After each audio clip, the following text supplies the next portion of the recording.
America மற்றும் Israel என இரு நாடுகளும் இணைந்து ஈரானில் தாக்குதலை நடத்தி வரும் நிலையில் மத்திய கிழக்கு நாடுகள் முழுவதும் நிலவும் தற்போதைய பிராந்திய சூழ்நிலையை கருத்தில் கொண்டு அமெரிக்கத்தில் வசிக்கும் இந்திய குடியிருப்பாளர்களுக்கு இந்திய தூதரகம் பாதுகாப்பு ஆலோசனையை வெளியிட்டுள்ளது.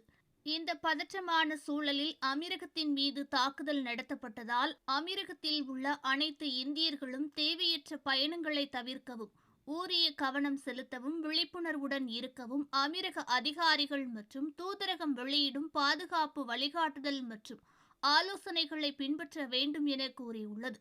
அபுதாபியில் உள்ள இந்திய தூதரகம் மற்றும் துபாயில் உள்ள இந்திய துணை தூதரகம் ஆகியவை தொடர்ந்து வழக்கம்போல் செயல்படுவதாகவும், தேவைப்பட்டால் பாதுகாப்பு தொடர்பான புதுப்பிப்புகளை வெளியிடுவதாகவும் கூறியுள்ளது.